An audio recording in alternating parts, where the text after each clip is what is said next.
예.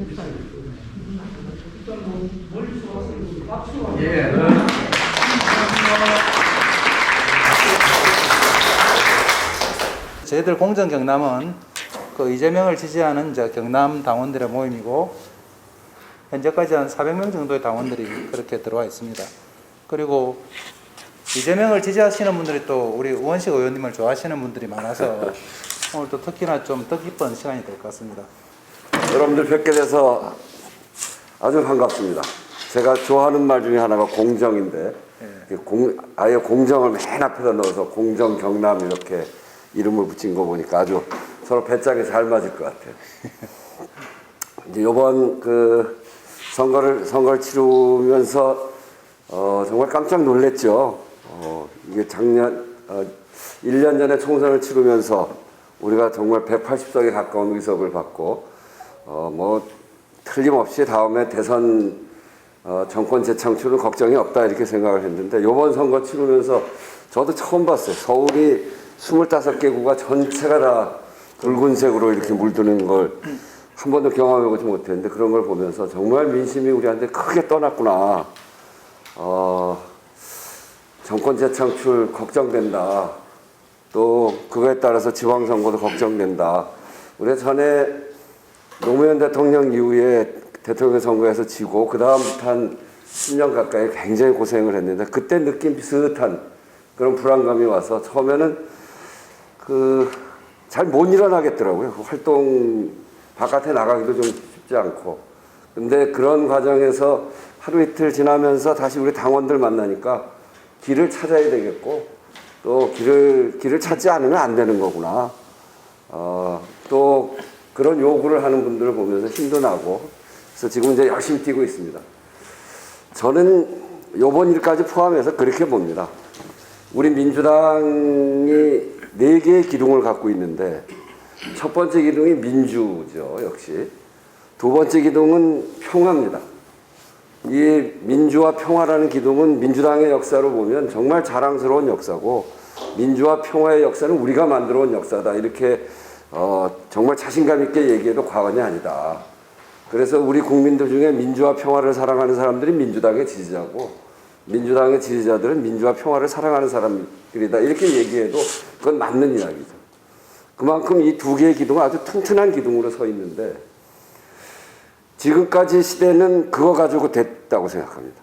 민주와 평화라고 하는 가치를 가지고 국민들이 열광하기도 하고 참여하기도 하고 그걸 만들기 위해서 적극적으로 노력하기도 하고, 그래서 지금까지는 됐는데 시대가 좀 바뀐 것 같아요. 첫 번째는 불공정, 불평등으로 해서 양극화가 심해졌고, 거기다 코로나 위기까지 겹치면서 국민들의 민생이 도탄에 빠져 있기 때문에 이 문제를 우리가 본격적으로 중심으로 세우지 않으면 안 되는 상황이 됐고, 두 번째는 수도권의 비례화가 너무 극심해져서 국토 면적 11.8%밖에 되지 않는 수도권에 인구의 절반 이상이 모여 살고, 지방은 228개의 지방자치단체 중에 105개가 소멸 위기로 들어가 있고, 급기야는 우리나라 인구가 줄어들기 시작했습니다. 작년에 3만이 줄고 올해는 수십만이 줄 겁니다. 그러니까 그대로 두면 국가가 소멸하는 거 아니냐, 이런 국가의 그 경쟁력이 크게 회치는 상황까지 가기 때문에 이렇게 해서는 국민들의 삶이 유지될 수 없다. 결국 요즘 수도권의 부동산 문제까지 포함해서 이 문제와 아주 깊숙이 닿아 있는 문제죠. 거기에다가 우리가 부동산 가격 폭등이라고 하는 그런 결과가 만들어진 부동산 정책에 있어서의 실패, 그 위에 LH가 붙으니까 폭발을 한 거죠. 그렇게 커다란 시대가 변했는데, 이것도 우리의 분명히 우리의 기둥입니다. 김대중 대통령의 중산층과 서민의 정당이라고 하는 그 민생의 기둥이 우리한테 있는 거죠. 또 하나는 노무현 대통령의 골고루 잘 사는 나라라고 하는 균형 발전이 우리 기둥입니다. 이 2개는 저쪽 기둥이 아니고 우리 기둥인데, 여기에다가 정말 민생을 절박하게 요청하는 사람들한테 민주당 사랑하냐? 그러면 민주당 사랑한다는 대답이 별로 없습니다. 국가의 균형 발전이 정말 필요하다고 얘기하는 사람한테 민주당 사랑하냐? 그러면 그렇지 않습니다. 우리의 기둥인데, 이거는 우리가 제대로 하지 못한 기둥입니다. 앞에 두 기둥은 가치를 중심으로 한 기둥이었다면 뒤에 두 기둥은 국민의 삶과 연결되어 있는 기둥입니다. 국민의 삶이라고 하는 것이 우리한테 아주 중요한 정체성임에도 불구하고 우리가 그걸 제대로 하지 못했고, 탄핵을 통해서 새로운 정부를 만들어주고 그리고 180석까지 만들어주면서 촛불을 들었던 촛불의 가장 바닥에 깔려 있었던, 어제 제가 청계광장에 나가서 출마 기자회견 한 이유도 바로 그거였는데, 촛불의 시작은 억울한 일한 만큼의 대가를 못 받는 비정규직들, 이런 사람들이 나가서 못 살겠다 이 외침부터 시작됐던 거죠. 이게 나라다운 나라냐, 이게 나라냐, 이러면서 차츰차츰 커지다가 국정농단이 붙으면서 폭발한 게 그거였습니다. 그러니까 국정농단이라고 하는 도화선에 의해서 터진 건데, 바닥에 부글부글 끓는 민심이 있었고 그 민심에 도화선이 붙었기 때문에 터진 거 아니냐. 그런 점에서 보면 우리가 4년 동안 하면서 개혁을 한다고, 검찰개혁 물론 그건 중요합니다만 그거 한다고 국민들이 볼 때는 내 삶을, 이렇게 어려워지는 내 삶을 제대로 챙기지 못한 니네들 믿을 수 없어. 이게 이번 심판의 주요한 내용이다 이렇게 생각합니다. 이거를 바로잡는 것, 저는 충분히 가능하다고 생각합니다. 저쪽이 잘해서 표가 글로 간 게 아니라 우리에게 걸었던 기대, 이걸 제대로 하지 못했기 때문에 정말 형편없이 쓰러지고 있는 국민들의 삶의 문제를 우리의 문제로 보지 않고, 탄핵을 통해서 저쪽 세력이 무너지고 태극기 하고까지 손을 잡으니까 쟤네들 틀렸어. 180석까지 우리한테 오니까 정권 재창출은 문제가 없어. 이렇게 되면서 안이해진, 그리고 국민들의 손을 놓아버리고 국민들의 소리를 제대로 듣지 못한, 이게 우리의 패인이다 이렇게 생각합니다. 저쪽이 잘해서 간 게 아니고 우리가 잘못해서 갔기 때문에 우리가 잘하는 쪽으로 돌면, 그러면 해법이 나올 수 있다고 생각합니다. 잘하는 쪽으로 돌고 수단이 없으면 할 수가 없는데 수단이 있습니다. 국회에 180석이라는 수단이 있습니다.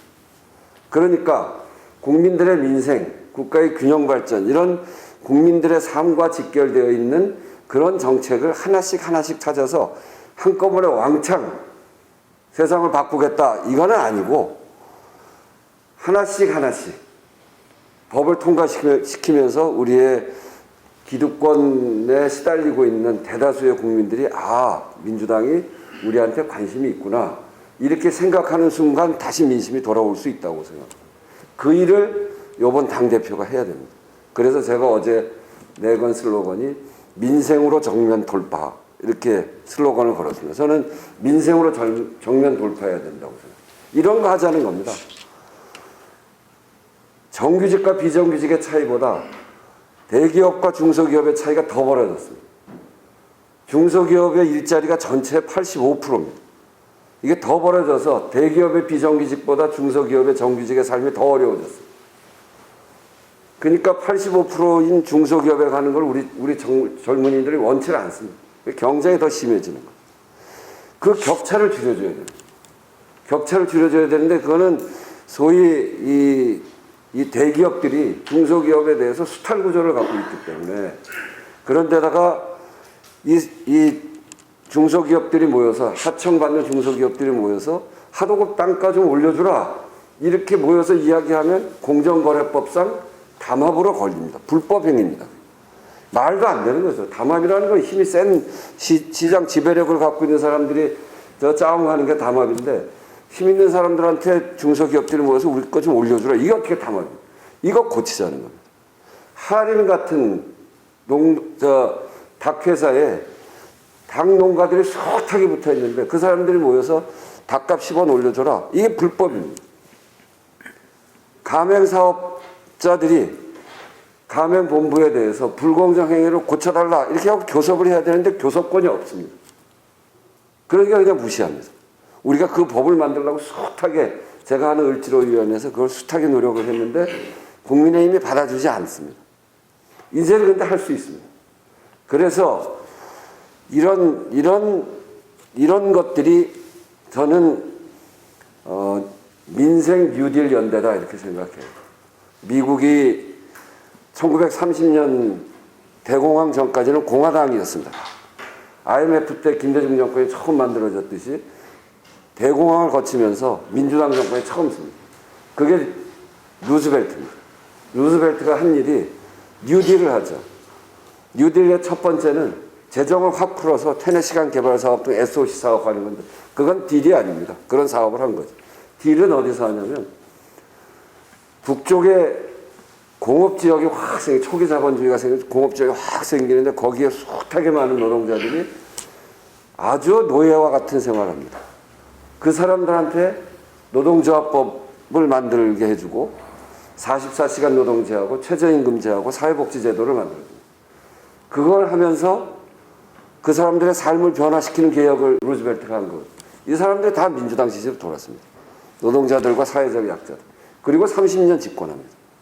이해찬 대표가 20년 집권론을 얘기했는데 20년 집권론 소리를 크게 친다고 되는 일은 아니고 이해찬 대표가 저를 지지하는 이유, 제 후원회장을 맡은 이유도 바로 그건 20년 집권하려면 정말 국민들의 지지를 얻어와야 되는데 힘없고 억울한 꼴 당하는 사람들의 지지를 얻어야 그래서 정말 이제는 국민의 삶을 챙기는 개혁적으로 가야 된다 이런 거였고 그래서 저는 민생으로 정면 하기 위해서 민생 뉴딜 연대를 통해서 우리 사회에 힘없는 사람들, 보통의 국민들, 이 사람들이 요구하는 절박한 생활상의 요구 이런 것들을 하나씩 해서 한타 하다 보면 어느 사이에 민주당이 다시 국민들의 삶에 관심을 갖고 있구나. 그렇게 하면 다시 국민들의 사랑을 받을 수 있다고 생각합니다. 다음 당대표가 해야 될 일은 그거라고 생각합니다. 우리한테 지난 대선 이후에 사라진 표가 500만 표, 400만 표쯤 됩니다.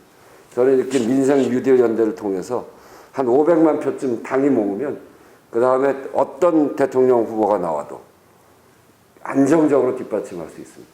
정권 재창출 해낼 수 있다고 생각합니다.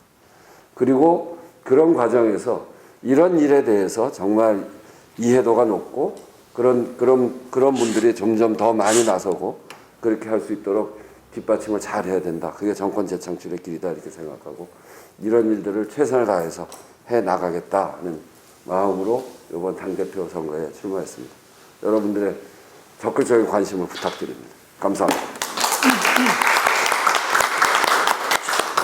예, 의원님 출마의 별을 한번 들어보셨는데 제가 듣다 보니까 한 두 가지 정도에서 참 바람직하다는 생각이 든 게 의원님은 제가 2017년도에 제가 대선 때 경남의 정책본부장을 하면서 사실은 그때 잠시 뵀었습니다. 그때 정책에 대해서 논의를 했을 때 그때 얼지로 위원장이셨고 그러니까 몸에 얼지로 위원장을 하신 게 이제 그대로 배어 있는 것 같아요. 항상 약자, 을에 대해서 이제 생각하는 게 항상 몸에 배어 있는 것 같고 그리고 우리가 이제 선거 때 보면 제일 많이 얘기하는 게 민생이지 않습니까?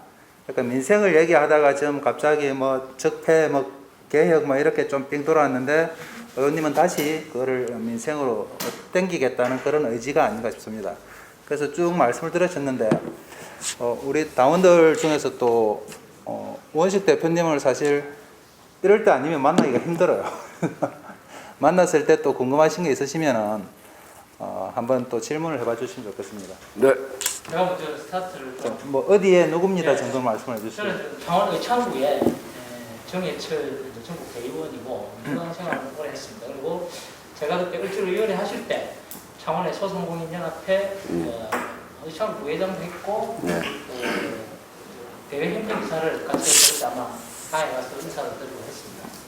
그리고 좀 당원이었으니까 많이 지켜봤고 그러니까 말씀하시는 것 중에 지적사항들은 다 맞는데 국회가 입법을 하는 기관이잖아요. 그래서 제가 말하는 것 중에 좀 깝깝하게 보면은 우리가 언론 프레임을 바꾸지를 못하고 있잖아요.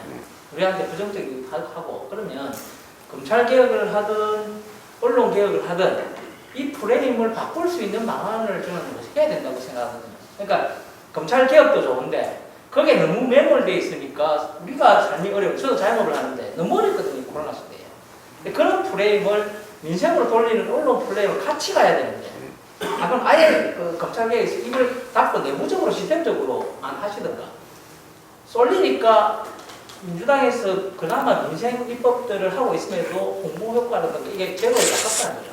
그러니까 도대체 민주당은 뭘 했느냐라고 물으면 사람들이 몰라요. 국회의원들이 입법 활동을 많이 하는데 의원들이 우리 삶에 대해서 뭘 했냐고 질문하는 국민들은 많은데 답이 없어요, 답이. 그게 우선 문제가 있는 것 같고요. 그리고 아까 지적하신 것 중에 공감하는 게 법의 불공정이 너무 많습니다. 아까 닭값 10원 올리는데 다운 행위로 규정되어 있는 거. 이거 의원님들이 하신 거잖아요, 결국. 그죠? 배려 없었잖아요. 이런 입법이 한두 개가 아닙니다. 그렇습니다. 네. 너무 민생을 잘 몰라요. 애초에 그런 입법을 만들 때 이런 문제점이 생길 수 있으면 방어를 했어야죠. 입법이 되고 나서 재입법하거나 고치기가 굉장히 힘든 걸로 알고 있거든요. 그게 입법 로비들이 엄청나잖아요, 대기업들에.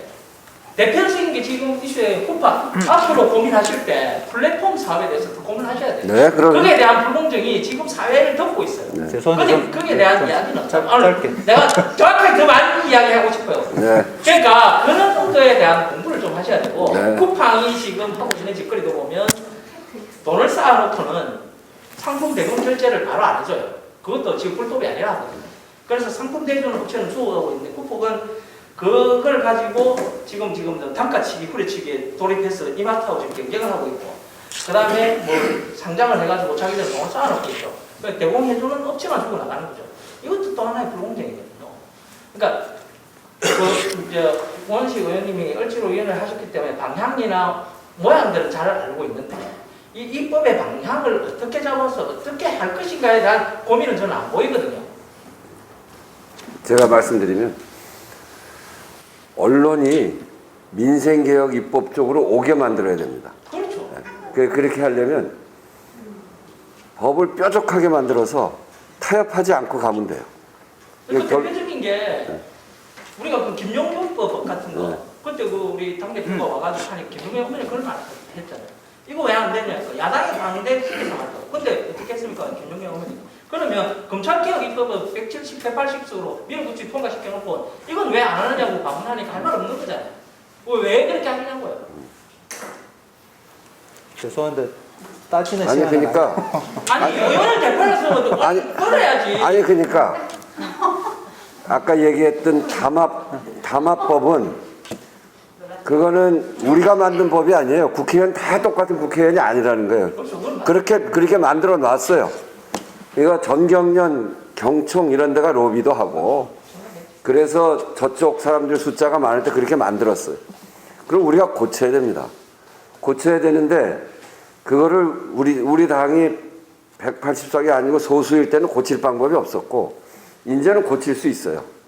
근데 이게 우리 안으로 내부로 들어오면 우리 당도 역시 이제 숫자가 많아지다 보니까 여기저기서 그 부작용 법 하나를 내면 부작용에 대해서 막 이야기를 해요. 그러니까 뾰족하던 것들이 다 뭉툭뭉툭해져요. 그러니까 저쪽도 법이라는 게 이렇게 하다가 한 1이나 2쯤 이득이 되면 되지. 뭐 완전히 저 승패를 가르려고 하냐? 그러니까 조금 조정하자. 그래서 조금씩 조정이 돼요. 그러면 그게 그러다 같이 합의해서 통과시켜요. 그러면 그거는 누가 통과시켰는지 몰라요. 난 그렇게 안 하겠다는 겁니다. 그거를 뾰족하게 세워서 거기서 싸우면 크게 붙어야 되는 거예요. 그래서 우리하고 재벌들하고 붙고 그리고 거기서 사회적 약자들의 목소리를 반영하고 이제 이를테면 중소기업들, 하청 중소기업들한테 교섭권을 주겠다. 난리가 날 겁니다. 난리가 나자 이거예요. 그렇게 되면 이 중소기업 입장에서 누가 우리 편인지를 알게 된다면 우리 편인지 알게 만들어야죠. 그렇게 거기서 난리가 나면 다른 문제는 사라지는 거죠. 우리가 제일 유리한 지형에서 또 서민들의 삶을 보호하는 지형에서 붙자는 겁니다. 근데 그게 쉽지가 않은 건 분명해요. 이게 재벌들하고의 싸움이 재벌만의 싸움이 아니고 다들 요번에 보셨겠지만 재벌, 검찰, 사법부, 언론이 다 결합되어 있기 때문에 싸움이 간단치 않습니다. 그렇지만 그걸 뚫고 나가지 않으면 방법이 없는 거예요. 그러면 아무것도 못하는 거죠. 저는 민생개혁이라고 하는 게 그냥 단순하게 별거 아닌 개혁이 아니라 우리 사회 개혁이 아주 본질적이고 가장 어려운 개혁을 하게 될 거예요. 그 싸움을 해야 그 서민들의 지지, 보통 국민들의 지지를 받죠. 루즈벨트가 노동조합법 만들고 44시간 노동제, 와그너법 이런 거 통과시킬 때 당시에 공정거래위원장, 대법원 이런 데가 붙었어요. 그 공정거래위원장이 당시에 기득권의 이익을 대표했는데 그걸 잘라버립니다. 대법원하고도 붙어요. 그렇게 하면서 통과시키는 거거든요. 그러니까 그 사람들이 루즈벨트가 진짜 하려고 하는구나. 그러면서 지지로 이렇게 오는 거예요. 민생개혁 입법 그렇게 해야 된다는 겁니다. 요즘 이제 그 손실보상제 이런 거, 그 다음에 무슨 임대료 멈춤법. 임대료 멈춤법은 그런 거잖아요. 왜 코로나 시기에 정말 경기가 죽어서 임대료 부담이 가장 큰 건데 임대료 부담에 대해서 그 부담을 다 세입자가 지게 돼 있단 말이에요. 장사 못하게 하지. 저 건물주에 대해서는 착한 임대료 운동에 참여하면 뭐 거기에 대해서 세액공제를 뭐 얼마 해주겠다 이러는 건데 그 착한 임대료 운동조차도 참여를 거의 안 해요. 강제력이 없으니까. 그걸 왜 그렇게 하냔 말이에요. 50% 깎아주면 25%는 국가에서 부담하고 25%는 건물주가 부담하고 그러고 50% 깎아주고 그렇게 하는 걸 왜 못합니까? 왜 이 어려운 시기에 그런 손실을 그 임차인만 손해를 보게 돼 있냐고. 그렇게 되면 거기다가 손실 보상해주면 다 임대료로 해서 그 돈이 거기에 머무는 게 아니고 다 건물주한테 들어가게 돼 있다고. 그래서 그런 법들이 붙으면 사유재산을 침해하냐 뭐 이런 논쟁이 붙을 거예요. 그럼 붙자 말이에요. 건물주들하고 저 임차인하고 싸우는데 우리가 저 임차인의 손을 들어주자 이거. 그렇게 해야 분명하지 누가 누구 편인지를 알게 되죠. 네. 그리고 이제 그런 일들을 우리 당이 그동안 못했는데 저는 이번 과정에서 그런 주장을 할 때 이미 요번에 어제 한 것도 그런 거고 그렇게 해서 당대표를 그런 사람을 뽑으면 그러면 하는 거죠. 그런 거를 공약을 걸고 당대표가 됐으면 그럼 그렇게 주장하는 사람을 지도자로 뽑은 거 아닙니까? 그러면 그렇게 밀고 나갈 수 있는 거죠. 지금까지는 그런 주장하는 사람이 아무도 없었어요. 그래서 우리가 개혁하자. 뭐 이름만 빼고 다 바꾸자. 뭘로 바꿀 건데 어디로 바꿀 건데 그게 없잖아요. 어려움에 처음엔 바꾸자만 있지 어떻게 바꿀 거냐가 없어요. 나는 민생으로 정면 돌파하자. 중산층과 서민의 삶을 보호하는 그 방향으로 바꾸자. 이렇게 얘기하는 거라면. 언론위원장 김영수입니다.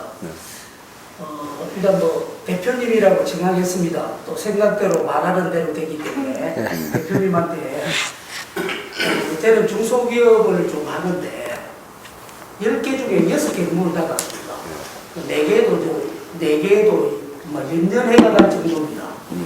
자영업자는 말할 것도 없고 그 다음에 서민들은 정말 떼거리 때문에 걱정하는 사람이 한두 사람이 아닙니다.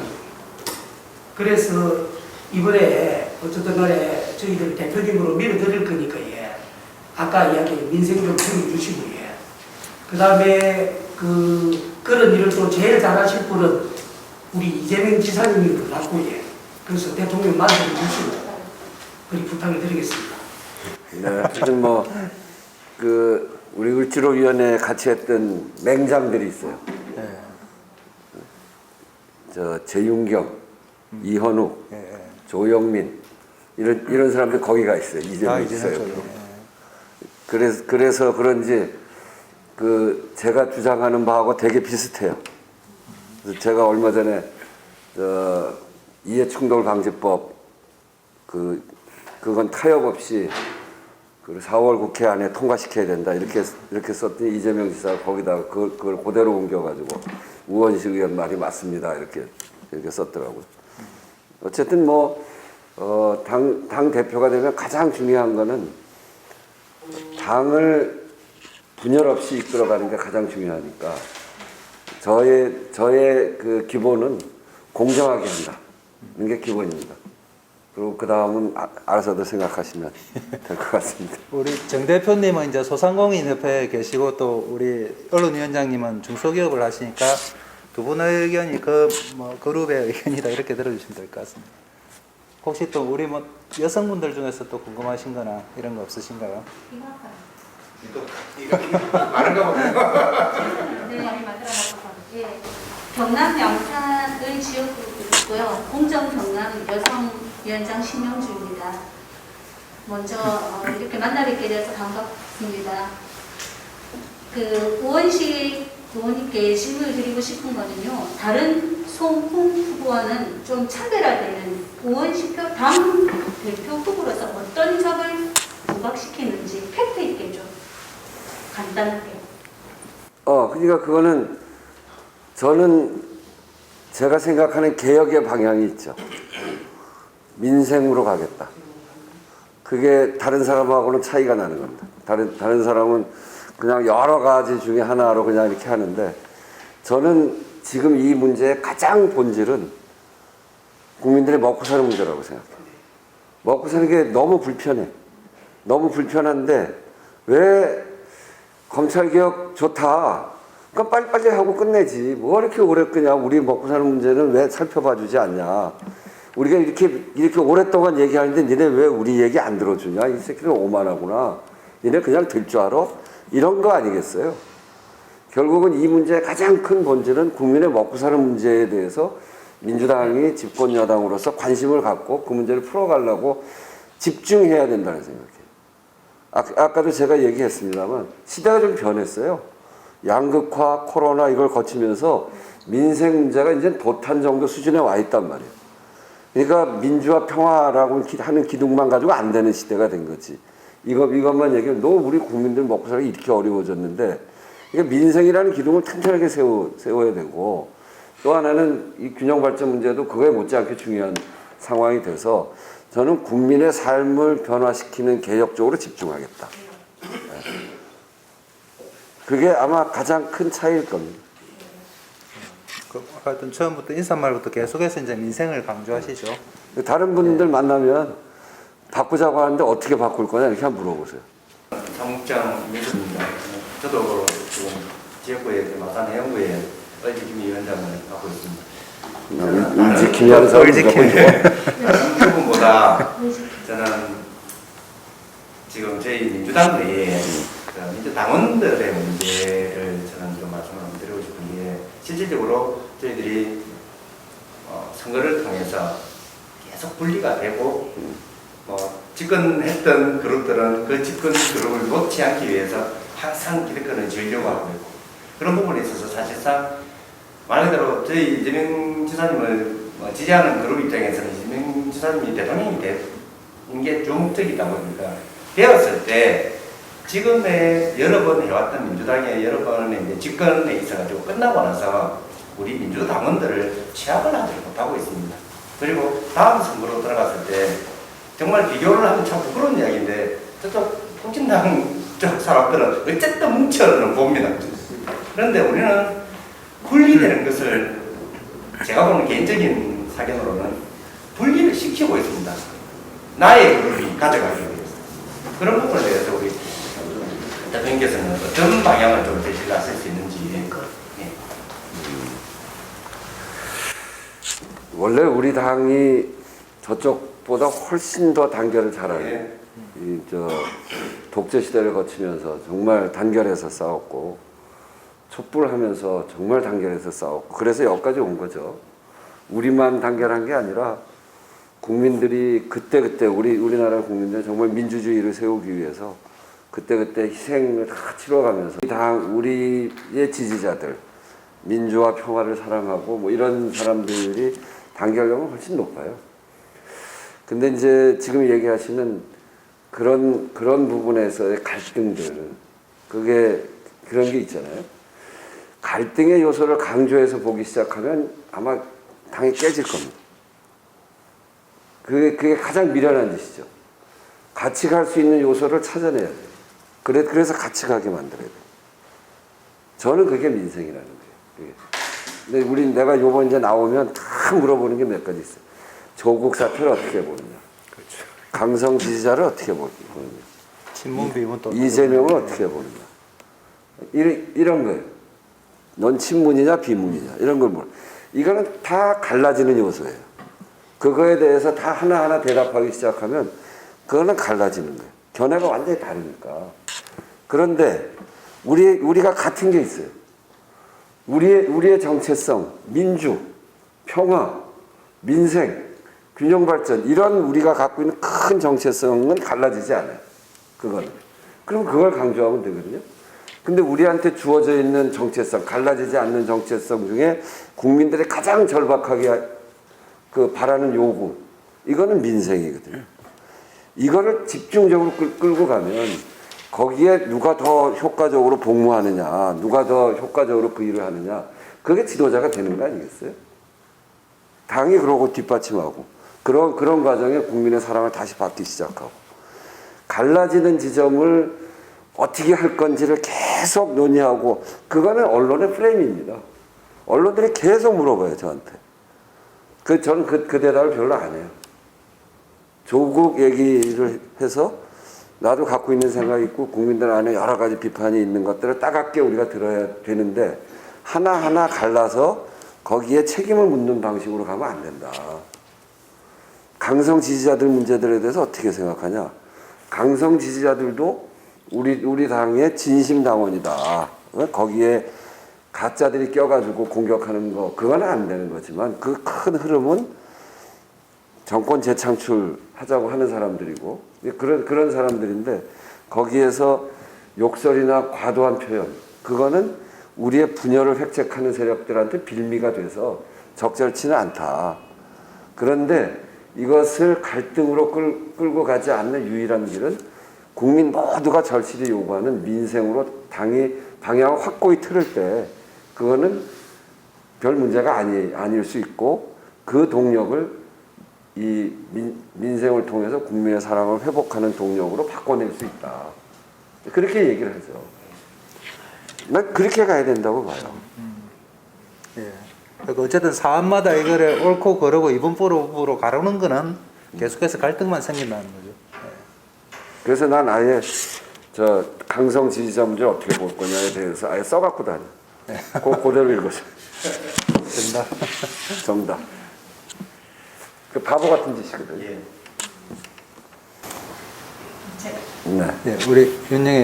네, 저기 여성복지위원장을 맡고 있는 윤영애라고 합니다. 아무래도 제가 복지를 전공하다 보니까 복지 쪽에 굉장히 관심을 많이 가지고 있고 그리고 이재명 지사님의 그 복지 방안들에 대해서 상당히 제가 많이 공감을 하고 있고 지지를 하고 있습니다. 그래서 이재명 지사님을 꼭 좀 대통령으로 만들어주십사 부탁드리고 싶고요.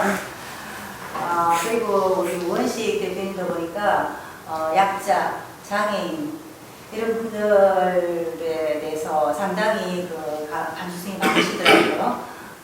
그리고 후배들에게 본이 되는 그런 언어로서 일위도 하시고 사선이라는 그 표현도 사실 쉽지 않거든요. 네, 그래서 훌륭한 분이 아닌가 이렇게 생각이 들고요. 그리고 많은 업적들이 있는데 제가 쭉 읽어봤습니다. 그래서 괜찮으신 견인이시다 그런 생각을 하면서 만약에 우리가 나라가 있는 건 나라가 있다라는 거는 국가가 있다라는 거는 일단 국민을 위해서 있는 것이고 국민이 잘 살기 해주기 위한 것이 나라의 역할이라고 생각합니다. 그리고 그 역할을 수행을 잘 하는 것이 국회의원, 정치인들이라고 생각합니다. 그러니까 국민들한테 심부름꾼이죠. 예, 그래서 이 복지라는 것은 제국성으로 생각을 해야 될 부분이라고 생각을 하기 때문에 오직 이 대표님께서 가장 베이스로 깔고 계신 국민을 위한 복지 이런 우리가 항상 마음속에 가지고 있는 게 있지 않습니까? 내가 항상 생각하는 철학 같은 거 그런 거 복지에 대한 기본 베이스가 무엇인가 저요? 갖고 계신 게 있으시면 듣고 싶습니다. 저는 이제 국회의원 4선인데 제가 지금까지 온 길이 녹록치 않습니다. 저는 이제 학생운동을 했어요. 그러다가 이제 81년에 감옥을 가서 전두환 때 1심에서 1년 받았다 2심에 3년 받기도 하고 전두환하고 끝까지 싸우겠다 그래가지고 뭐 법정 투쟁 선언이다 그래요. 그리고 감옥 살고 나와서 정치에 몸담은 게 87년이에요. 87년은 아니고 87년 6월 항쟁을 해서 대통령 직선제하고 그러고 보니까 DJ가 있더라고요. 제일 나은 것 같아서 도왔어요. 그런데 떨어져서 2선 후퇴한다고 그래서 안 된다. DJ는 구하자. 그래서 평민당에 입당했어요. 제야 입당 1호인데 98명이 같이 들어가고 이해찬, 임채정, 문동환, 박영수. 그러고서 정치라는 걸 전혀 모르다가 이제 그렇게 시작을 해서 5번 떨어지고 5번 당선됐어요. 초기에 5번은 4번 떨어지고 1번 당선되고 나중에 5번은 4번 당선되고 1번 떨어지고 그래서 다 겪어봤어요. 평당원도 해보고 지방의원도 해보고 중앙당 당직도 해보고 원외위원장도 하고 국회의원도 하고 아마 우리 당에 있는 국회의원들 중에서 제가 제일 많이 떨어진 사람이에요. 그러면서 바닥을 기어 떨어진 걸 극복하는 게 누가 도와줘서가 아니고 정말 바닥에서 막 바뀌어가지고 시민운동도 하고 뭐 이러면서 했어요. 그러면서 정말 우리 동네 어렵게 사는 사람들을 많이 봤어요. 이 노원구라고 하는 데가 서울에는 강서구와 노원구에 사회복지 대상자들이 가장 많은 동네예요. 거기를 다 집집마다 찾아다니기도 하고 뭐 형님 동생 술도 마시고 뭐 이러면서 그러면서 제가 가졌던 생각은 서울시의원을 하면서까지 포함해서 하나는 현장에 답이 있다. 현장으로 가야 된다. 이게 무슨 정책을 세울 때 멀리 가서 들을 필요가 없더라고. 내가 동네에서 들어보니까 다른 전문가한테 들을 그건 먼저 도움을 받아야 되겠지만 우리 동네 어려움을 당한 사람한테 가서 막 힘들어서 막 난리가 난 사람한테 이야기 들어보면 그 문제가 원인이 뭐고 어떻게 풀면 되겠는지 거의 다 있어요. 그분 얘기 다 들어보면. 그리고 그 사람은 나를 좋아하는 사람이기 때문에 다 얘기해. 감추지 않고. 그런 속에서 현장에 답이 있다라는 게 저의 아주 중요한 저의 골자 중에 하나고. 제가 을지로위원회 만들 때 최고위원회 나가서 내걸었던 슬로건이 현장에 답이 있다. 그리고 또 하나는 사람 몸의 중심이 두뇌, 척추, 심장 이렇게 얘기하는데 발가락 끝이라도 골마봐라. 사람의 중심이 어딘지. 사람의 중심은 아픈 데다. 우리 사회의 중심도 아픈 데죠. 아픈 데를 그대로 방치하고는 한 발자국도 갈 수가 없어요. 아픈 데를 회복시켜 놔야 같이 가는 겁니다. 그게 우리 사회복지의 저는 중심 골자가 아닌가 싶어요. 국가가 생겨나는 과정도 골목대장들이 다 경쟁을 하는 거잖아요. 백부장, 천부장들이 모여서. 근데 그 중에서 어떤 데는 민심을 얻는 데가 있고 어떤 데는 민심을 못 얻는 데가 있죠. 민심을 얻는 데는 자기 뭐 생기면 나눠주는 데는 민심이 없고 갖고 있는 거 다 뺏는 건 민심을 잃죠. 결국 민심을 얻는 거는 사회적 약자들을 얼마큼 잘 보호하느냐. 이게 건강한 사회를 만들어가는 거죠. 그 사회가 감당할 수 있는. 그리고 그건 어디 가는 돈이 아니거든요. 그 사회 안에 다 있는 돈이기 때문에 그런 관점에서 사회복지 문제를 바라봐야 된다. 이렇게 생각해요. 예. 의원님이 모르셨겠지만 그 서울시 의원도 한 번 하셨어요. 서울시의원. 지방의원을 몇 번 떨어지셨나요? 서울시의원 나가서 한 번 떨어졌어요. 그때는 나가려고 했던 건 아니고 우리 제야 입당 그룹인 평민연의 평화민주통일연구회 거기에 실질적 대장이 임채정인데 임채정 선배가 13대 때 떨어졌어요. 그러니까 이게 개판이랬어. 14대는 꼭 당선시키자고 내가 마음을 먹고 있는데 그때 지방선거가 생긴 거예요. 그래서 내가 그 동네로 가서 떨어져도 괜찮고 제일 나쁜 데도 좋으니까 나한테 시의원 공천 좀 해주셔. 그럼 내가 거기서 하고 사람들 사귀어서 다음 총선 때 돕겠어. 그러고 거기서 떨어졌어요. 근데 그때는 서울에 다 떨어졌어요. 정원식 밀가루 사건도 있었고 뭐 그럴 때는. 그래갖고 떨어지고. 그 다음 95년, 그게 91년인데 95년에는 가만히 보니까 내가 떨어진 데에서부터 일어나지 않으면 다른 거 할 수가 없더라고. 이제 제야로 돌아갈 수도 없고. 그래서 그 다음 선거를 내가 준비해서 서울시의원 선거를 했어요. 그래서 그 다음에 당선됐어요. 임채정 의원하고 지역구가 바뀌었는데 그 다음부터는 시민운동이나 이런 활동들을 통해서 지역 활동을 쭉 해나가고 그랬는데 그게 아마 꼴 보기 싫었는지 놈이 크면 앞으로 어떻게 될지 몰랐는지 그 다음에 구청장 경선 붙는데 지역위원장이 도저히 하여튼 다 얘기하면 기르니까 이 불공정한 관리를 해서 구청장 경선을 2번 떨어졌어요. 그리고 중간에 한번 16대 때 공천했는데 처음에는 괜찮게 잘 나가다가 어떻게 돼서 동교동에서 의원식 같이 말 안 듣는 놈을 뭐하러 시키냐 그래갖고 결정됐다가 바뀌었어요. 그래갖고 또 떨어졌어요. 17대 때 처음으로 경선이 제대로 된 경선할 때 그때 열린우리당 때 그때 국민참여 경선이 처음 생겼죠. 그때 경선을 통과해서 국회의원이 됐어요. 제가 질문을 예. 그런 이야기, 정치적 이야기 나왔으니까 이건 다른 모든 것도 이제 지방은 거의 식민주의에 가까울 정도로 그런 분위기가 대한민국 내에 있는데 정치는 더 심하더라고. 중앙집권 정치 부분에 있어. 그래서 다 설명할 건 없고 간단하게 앞으로 대표되시면은 당연히 전략공천을 하실 겁니다. 전략공천이요? 이제는 전략공천 많이 안 하죠. 이제 거의 안 하는 거 아닙니까? 요번에도 했잖아요. 예천 대표가 어쨌든 했거든요. 아주 그 민평의 참 훌륭한 분인데 그걸 다 떠나서 그게 하루아침에 바뀔 수는 없으나 좀 정치 선진후에는 있을 수가 없는 그런 항의를 우리는 자연스럽게 하거든요. 우리나라는. 그거는 있을 수가 없는 거라. 지방에서 열심히 하는 사람이 아까도 우리 대표님 후보님께서도 그런 억울함을 많이 당했을 건데 많이 나겠죠, 진짜 네, 많이 나겠죠. 그런데 그 외에도 잘하는 사람들이 꽤 많거든요. 그래서 심하게 표현하면 정치 민주화를 이루기 위해서는 한석을 지금 제가 말하는 건 정치 중앙 정치하고는 안 맞아. 저도 올라와서 몇 분을 만나보고 했는데 그 내 말이 이상으로 현실이 돼야 되는데 그게 이상으로만 비춰지더라고. 대한민국 중앙 권력이 있어가지고 당 대표 안 받으면 그게 무슨 절대 권력이고.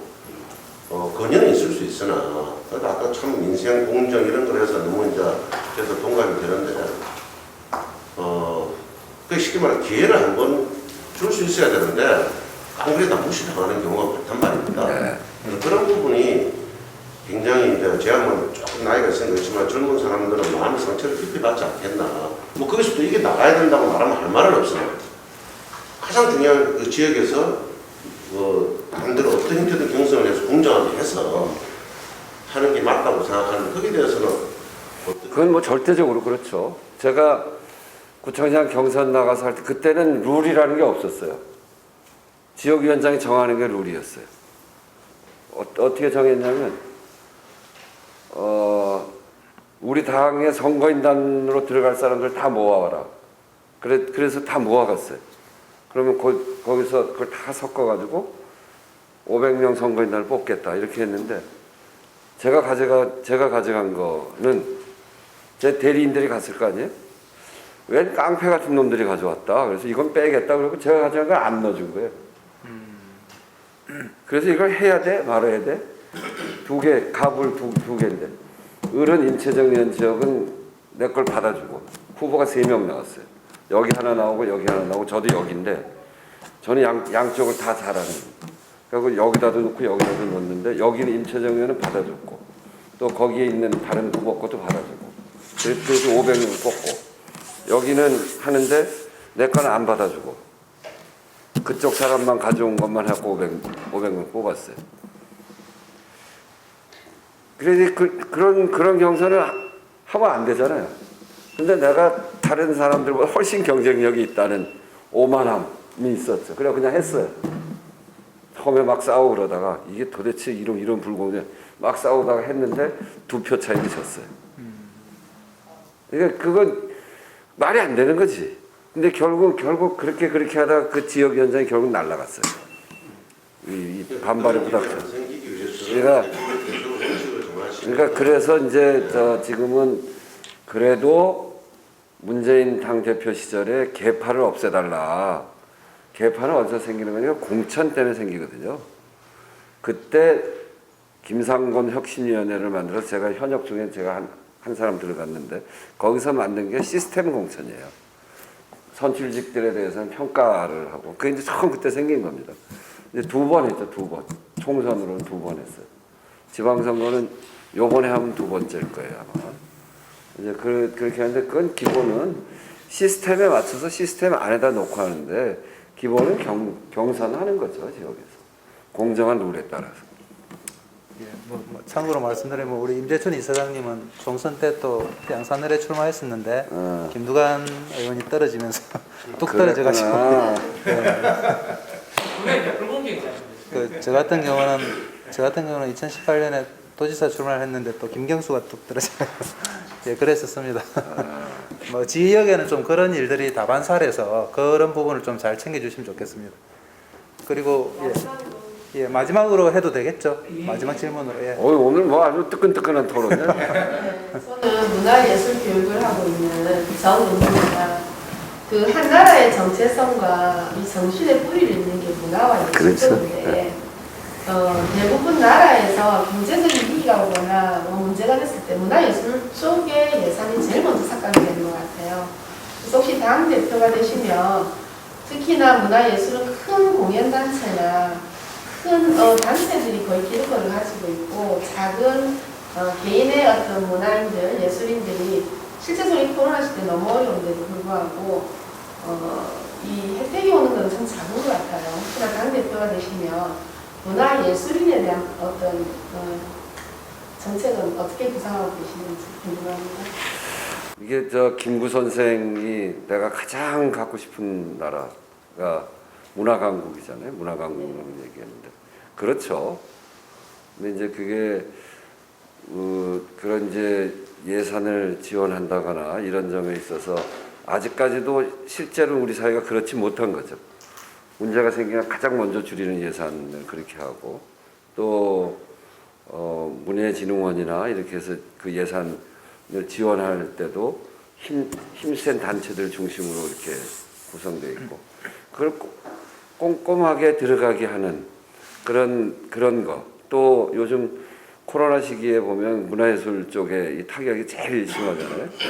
그리고 또 그 안에서는 이 소위 가불 관계도 제일 심각하고 그런 문제들이 문화계에 존재하고 있는 것이 분명하고 제가 을지로위원회에서도 그 문제를 제일 많이 접하는 것 중에 하나입니다.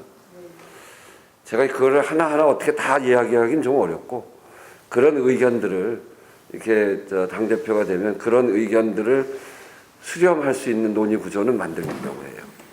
꼭 문화뿐이 아니라 이런 그 사회적으로 약한 부분을 제가 지금 하고 있는 게 을지로위원회를 조금 더 발전시킨 게 민생연석회의거든요. 여기에 주요한 의제로 삼을 수도 있고 아니면 문화연석회의 같은 걸 만들어서 그런 문제를 수렴할 수 있는 구조를 짠다거나 이렇게 할 수도 있고요. 근데 그거는 후에 좀 더 그 이야기를 나눠보시죠. 감사합니다. 그럼 올해 시간을 같이 하고 싶은데 사실은 원래는 이제 저녁을 같이 하기로 했는데 아시겠지만 국회의원이 코로나 걸리면서 지금 되게 조심을 해야 되는 분위기라서 오늘은 이 정도 하고 또 다음에 기회가 되면 자리를 한번 마련하도록 하고요. 그리고 어쨌든 제가 볼 때는 지금 민주당이 기득권 정당이란 말을 계속 듣고 있는데 애초에 우리 민주당이 위치했던 자리가 기득권이 아니잖아요. 그 서민의 정당으로서 민주당의 컨셉에는 제가 볼 때는 아마 가장 세 분 중에서 부합하는 분이 아닐까 그렇게 생각을 합니다. 그래서 뭐 여러분도 잘 고민을 해주시고 또 우리 우원식 원내대표님과 이재명 지사님이 좀 상호 유기적인 관계가 가능하지 않겠나 싶습니다. 마지막으로 우원식 그 우리 후보님 그 마무리 말씀 한번 듣고 사진 한번 촬영하고 그래 마치겠습니다. 네. 하여튼 제가 소위 이제 민생을 강조한 게 상당히 오래됐어요. 을지로위원회 하면서 이제 상을 하나 딱 만들었는데 저는 그게 굉장히 자랑스러워요. 최고위원 한 사람들이 굉장히 많잖아요. 최고위원 하는 거는 사실은 뭐 메리트가 별로 없어요. 자기의 정치적 성장 뭐 이런 거, 뭐 자기 발언권 이런 정도인데 제가 유일하게 제가 하고 싶은 정치의 상을 그려냈어요.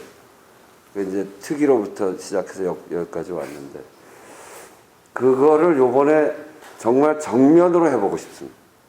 민주당을 을지로 정당으로 만들고 싶어요. 그래서 정말 국민 속으로 국민의 눈높이로 들어가는 정당을 만들어 보고 싶어요. 우리의 174명의 국회의원들의 평가 기준을 이렇게 서민과 중산층의 민생의 문제에 얼만큼 집중해서 활동했는지 이런 평가 기준 같은 거를 넣고 싶고 그래서 당 전체가 그런 민생 정당으로 민생 제일주의 정당으로 만들어 보면 그건 저는 큰 우리 정당에서 큰 발전이라고 생각합니다. 뭐 그것뿐 아니라 여러 가지 정치 현안이 있기 때문에 쉽지 않은 일이긴 합니다만 그래도 큰 방향을 그렇게 잡는 정당을 한번 만들어 보고 싶다는 생각이고요. 그게 또 지금 시대에 딱 맞는 일이기도 하고 그렇게 하는데 많이들 도와주시고 그냥 혼자 괜찮다 하지 마시고 주변에 있는 권리당원 대의원들한테 좀 적극적으로 그 사람 괜찮더라. 뭐 을지로 정당이라는 말이 참 좋은 것 같네요. 우리 멀리서 요 김해까지 찾아주신 우원식 후보님한테 큰 박수 한번. 네.